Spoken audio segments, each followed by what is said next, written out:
In this video, we will go through conserving biodiversity.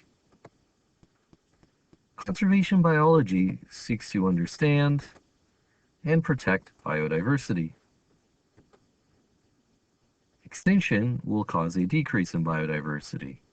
And so biodiversity can be calculated by determining the number of species and dividing that by the area in which they were counted. Obviously, the higher the number, the greater the biodiversity, and the lower the number, the lower the biodiversity. Extinction occurs when all the individuals of a species have died. A decrease in biodiversity can severely affect the stability of an ecosystem.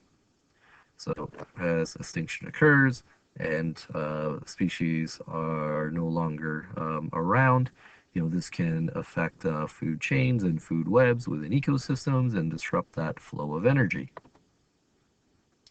So when does extinction occur? So it occurs when the death rate of a species remains higher than the birth rate for a long period of time.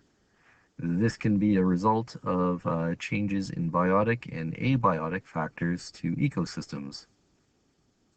So there's two types of extinction. So there's background extinction, and this occurs by a gradual change to ecosystems over a long period of time, causing a species to go extinct. So this could be a change in the abiotic factors, so maybe the amount of rain an area receives, or maybe a change in biotic factors. And this can lead to a situation where the death rate is just high enough than the birth rate over a long period of time to cause that extinction. And then there are the mass extinction events, and this occurs through sudden changes to Earth ecosystems, making them both unsustainable and unsustaining. And so over the past 400, 500 million years or so, there have been 5 great mass extinction events. The most recent happening in the late Cretaceous area. And then we currently have a 6th mass extinction event going on right now.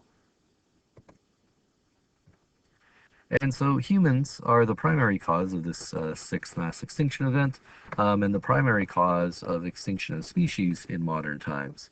And this is through a number of different reasons. So this is through habitat destruction,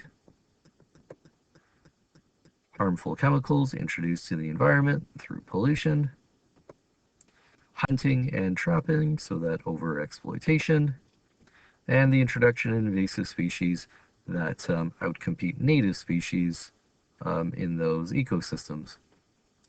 It is estimated that in the early years of this century, one species will become extinct every 30 minutes. So that is quite a lot of species going extinct. And so there are different categories of determining how close a species is to extinction.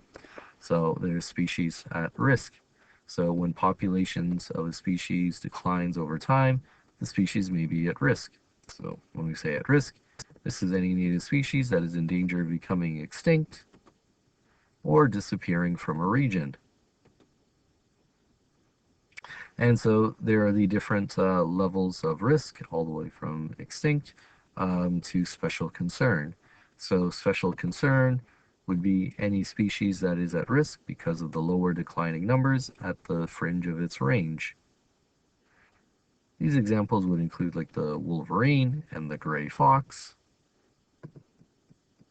Threatened would be any species that is likely to become endangered if factors that make it vulnerable are not reversed. So this is where numbers are starting to go down, and it's likely to endanger the survival if factors aren't reversed. So this is a point where, if things change, the species population numbers can recover. So for example, the wood bison or the fowler's toad. And then the next level of classification is the extirpated. And this is any species that no longer exists in one part of Canada, but can be found in others. For example, the grizzly bear. So those were numbers in one area have now gone down to the point where it no longer exists in one particular part of an area, but can be found in another. And then there is endangered. This is a species that is close to extinction.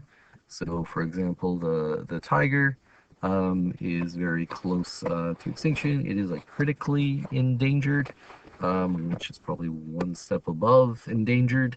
And it's expected within the next 20 to 30 years that tigers will be no longer found in the wild. There's only several thousand tigers still found in the wild, and those numbers are decreasing constantly. And then once an animal has become extinct, this is when a species that is no longer found anywhere in the wild or captivity. And so, for example, there's the passenger pigeon and the dodo. The passenger pigeon used to be a very abundant bird and was basically hunted to extinction. Now, there are conservation strategies for preserving biodiversity. There is ex situ conservation. This is the removal of species from natural habitats. This strategy is used when the population is extremely small or no longer exists in a particular environment. So zoos, botanical gardens, and reserves are used. These are various conservation strategies. And then there is in situ conservation. This is conserving species in natural habitats. The main strategy is to protect the species habitat, and this can include habitat restoration or isolation from human activity. There is the Endangered Species Act. Each province has an Endangered Species Act which prohibits the killing, capturing, possessing, selling, or trading of species that are endangered. This law also protects their habitat from destruction. Developers can be held accountable for repairing the damage they cause. And so the Endangered Species Act, if a species that is considered endangered occupies an area or its habitat is found in an area, then that habitat is protected from development. So in establishing protected areas, there are several areas that are considered protected, such as national and provincial parks, wildlife reserves, and marine sanctuaries.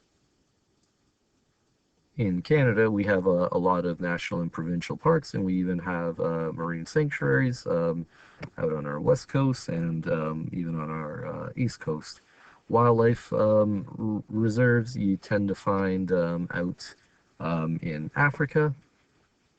And what these protected areas aim to do is to protect ecosystems by keeping them relatively undisturbed, which helps conserve biodiversity. And it allows humans to enjoy these ecosystems. And one of the big things that it does is it helps prevent the introduction of invasive species or really limit the introduction of invasive species. And so that is the end of this video for conserving biodiversity.